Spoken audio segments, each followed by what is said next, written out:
Oleh karena itu, pada kesempatan kali ini saya akan menjelaskan apa perbedaan antara tipe wheel disc ISO dengan tipe JIS yang digunakan pada Euro 2 Vector dan Euro 2 Maruti.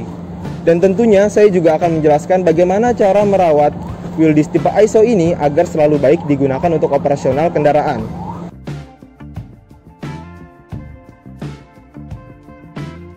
Perbedaan pada dua aspek antara wheel disc tipe ISO dan tipe JIS. Yang pertama adalah metode instalasinya. Tipe ISO menggunakan 10 baut hub, sementara tipe JIS menggunakan 8 baut hub.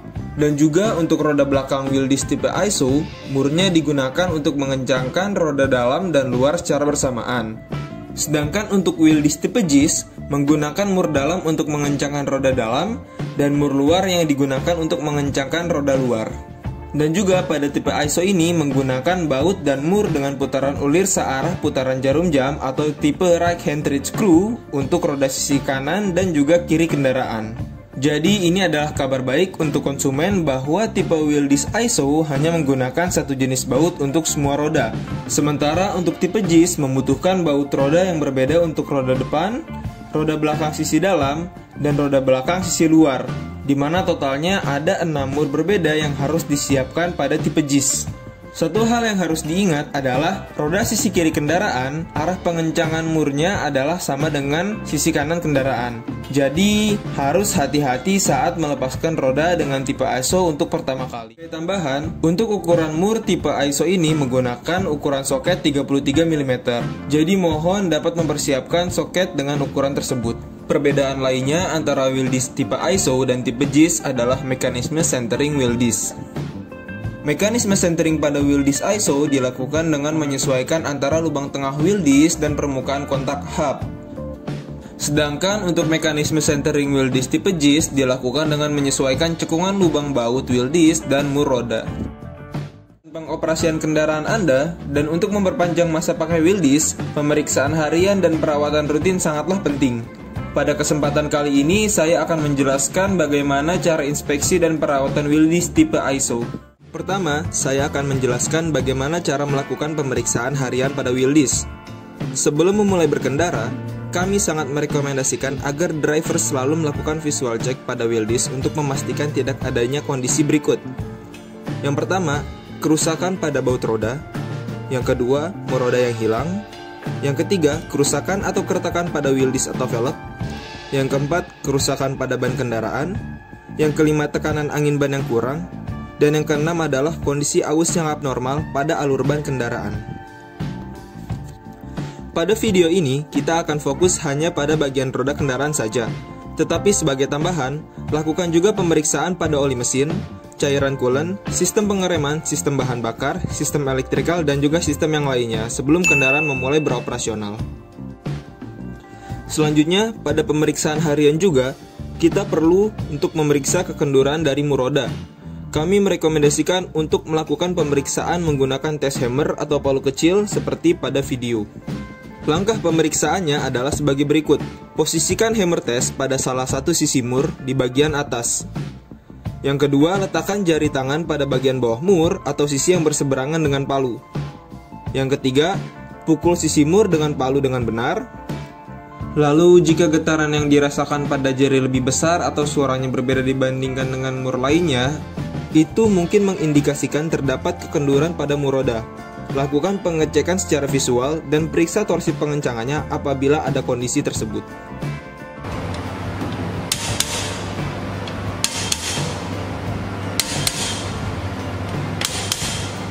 Selanjutnya adalah informasi untuk pemeriksaan berkala pada wheel disc. Lakukan pengecekan kekencangan mur roda secara periodikal setiap 5.000 km atau lebih cepat bergantung pada kondisi operasional kendaraan konsumen. Apabila beroperasional dengan muatan dan medan yang ekstrim, sebaiknya inspeksi dilakukan lebih sering. Untuk standar nilai torsi pengencangan mur pada semua roda adalah 55 sampai 60 kg force meter atau 550 sampai 600 Nm.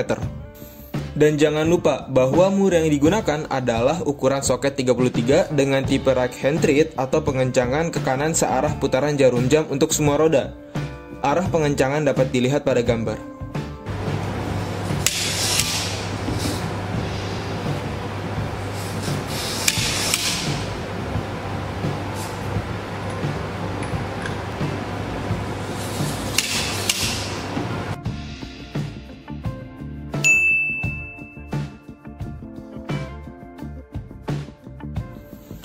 Selanjutnya yang terakhir adalah penjelasan untuk pemasangan wheel disc. Langkah pertama yang harus dilakukan sebelum memasang roda di kendaraan adalah memastikan tidak ada kondisi kerusakan seperti: pertama, keretakan pada wheel disc; kedua, keausan pada wheel disc terutama di area kontak mur; ketiga, keausan pada ban; yang keempat, kerusakan pada area mounting hub; yang kelima, kerusakan pada baut hub atau kerusakan lainnya pada area roda. Lalu jangan lupa periksa juga kondisi washer pada mur dengan cara memutar washer. Pastikan washer berputar dengan lembut dan baik pada mur. Untuk langkah yang kedua dalam pemasangan roda adalah pembersihan wheel disc dan hub.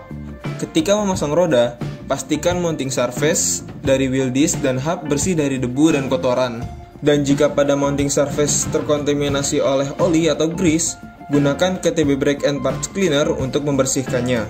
Juga sebagai peringatan, jangan mengecat permukaan kontak antar wheel disc dan hub, atau wheel disc dan washer. Hal ini dapat menyebabkan kekenduran pada mur. Langkah yang ketiga adalah pengencangan mur roda. Setelah memasang roda pada hub, lumasi baut hub, ulir mur, dan celah antar mur dan washer dengan KTB Multipurpose and Preventive Lubricant. Sebagai alternatif, sedikit oli mesin atau grease dapat digunakan juga. Sebagai catatan, gunakan hanya sedikit pelumas cukupnya. 1 semprot multipurpose lubricant atau 1 tetes oli sudah cukup.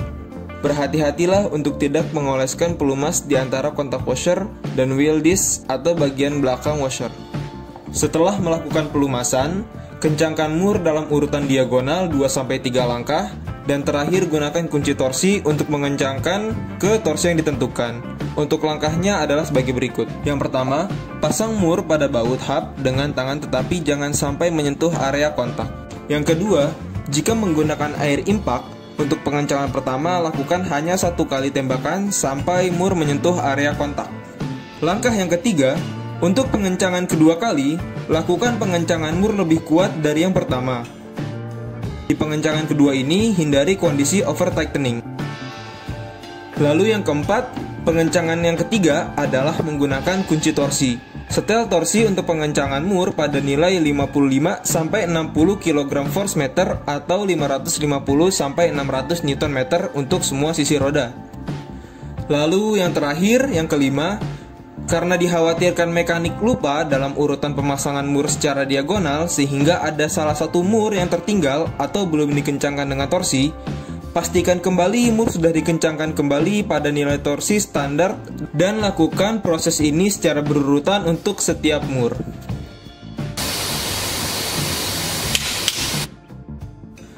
Untuk instalasi dari wheel disc sudah selesai, tetapi ada satu hal lagi yang harus dilakukan. Hal ini sering dilupakan tetapi sangat penting dilakukan untuk keselamatan, yaitu setelah pemasangan wheel disc, torsi pengencangan dapat berkurang karena adanya penyesuaian awal. Kencangkan kembali mur roda atau periksa kembali torsi pengencangan setelah berkendara 50-100 km setelah pemasangan. Jika sulit dilakukan, kami merekomendasikan setidaknya lakukan aktivitas pengencangan kembali mur roda setelah 1 hari trip.